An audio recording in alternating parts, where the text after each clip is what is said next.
अस्सलाम वालेकुम, welcome back to my channel. मुद्दत हो गई है मैंने आपसे बात नहीं की, कोई वीडियो शेयर नहीं की और मुझे इतने कमेंट्स आपके आ रहे हैं कि अब तो कोई वीडियो अपलोड कर दें, बहुत टाइम हो गया है, बहुत छुट्टियां कर ली हैं। तो बस आज मैं आपके साथ वीडियो जो है वो शेयर करने जा रही हूँ। पैकिंग हमारी डन थी ऑलरेडी और अभी हम सुबह सुबह ही निकल रहे थे। तकरीबन 9 ओ क्लॉक हम घर से निकले थे एयरपोर्ट के लिए। और इस बार फर्स्ट टाइम हमने बर्मिंघम एयरपोर्ट जो है ना वो चूज़ किया था, लेकिन मुझे लगता है कि हमारी चॉइस जो है ना वो काफ़ी गलत थी। पहले हम मैनचेस्टर से जाते हैं जब भी कहीं जाते हैं, लेकिन इस बार बर्मिंघम से गए थे क्योंकि टिकट जो थी ना वो बहुत रीज़नेबल मिल रही थी इधर से।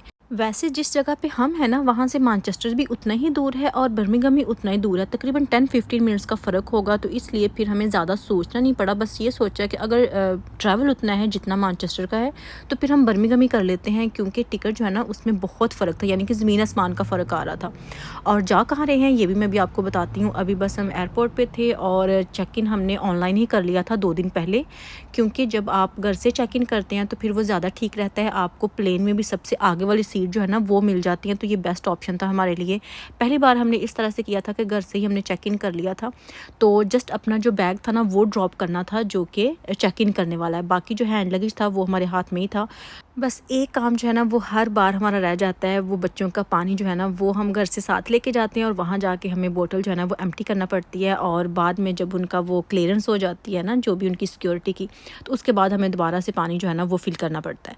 तो अभी बस वही बोतल्स हम खाली कर रहे थे। और बर्मिंघम का जो एयरपोर्ट है ना मुझे को ख़ास अच्छा नहीं लगा, शायद मैं यूज़ टू नहीं हूँ। और मैनचेस्टर जब भी हम जाते हैं तो उसी एयरपोर्ट की मेरे माइंड में सारी थी, या शायद इसलिए भी क्योंकि रास्ते में मोटरवे जो थी ना वो काफ़ी बंद थी, इस तरह से भी कि जो स्पीड थी ना मोटरवे की वो 50 थी, तो हमारा जो सफ़र है ना वो बहुत लंबा हो गया था। और इतना लंबा सफ़र जब आपको करना पड़ता है ना तो बस हो जाती है, तो फिर इस वजह से भी कोई चीज़ अच्छी नहीं लगती। और स्पेशली बच्चों के साथ भी, वो भी फिर फ़ौरन से उकता जाते हैं कि अभी हम आए हैं या नहीं आए, पहुँचे हैं या नहीं पहुँचे। तो बस इसी चक्कर में बहुत सारी चीज़ें जो है ना वो हम अपने इर्द गिर्द की जो है ना उसको एंजॉय नहीं कर सकते। हमारी सारी क्लियरेंस भी हो गई थी, अभी हम ड्यूटी फ्री आए थे, लेकिन मुझे लगता है कि ड्यूटी फ्री जो है ना, मुझे नहीं लगता, डेफिनेटली ऐसा ही है कि बहुत एक्सपेंसिव होता है। लेकिन सुनने में ये आता है कि ड्यूटी फ्री जो है ना वो बहुत चीप होता है, आप वहाँ से शॉपिंग कर सकते हैं, वहाँ पे टैक्सेस नहीं होते फ़लाँ ढमकान। लेकिन जितना ड्यूटी फ्री महंगा होता है ना उतना नॉर्मल नहीं होता, क्योंकि इस बार मैं सर्च करके गई थी कि ये चीज़ यहाँ पे कितनी है। जब हम नॉर्मल लेते हैं तो वहाँ जाके मैं देखूँगी ड्यूटी फ्री पे कि वहाँ पे कितनी है। जस्ट ये बातें ही बातों में सस्ता है या एक्चुअल सस्ता है। तो फिर मैंने देखा प्राइस डबल थी हर चीज़ की, तो फिर तो मैं फ़ौरन से ही दूर हट गई। और बस अभी हम वेट कर रहे थे, वेटिंग एरिया में बच्चे प्ले कर रहे थे, क्योंकि यहाँ पे प्ले करने के लिए कुछ था बच्चों के लिए।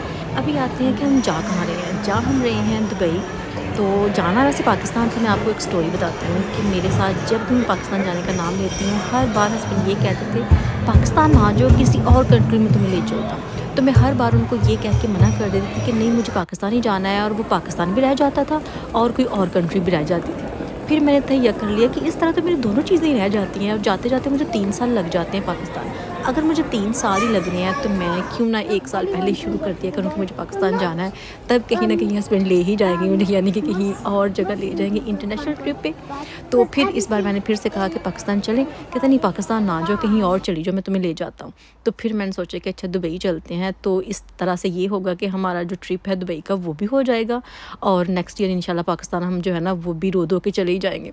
अच्छा, एक चीज़ जो है ना वो बहुत है कि जब आपकी शादी हो ना, तो या तो लड़के के पेरेंट्स भी एक ही जगह पे हों और लड़की के पेरेंट्स भी एक ही जगह पे हों। ये ना हो कि लड़के के पास हों और जो लड़की के हैं मेके वाले वो दूसरी कंट्री में हों, क्योंकि इस तरह से बहुत मुश्किल होती है। फिर लड़के का दिल ही नहीं करता कि वो जाए, और लड़की बेचारी इतने साल वहाँ पे मिस ही करती रहती है कि मैंने अपने मेके वालों को मिलना है, या मैंने पीछे जाना है, या कुछ इस तरह से।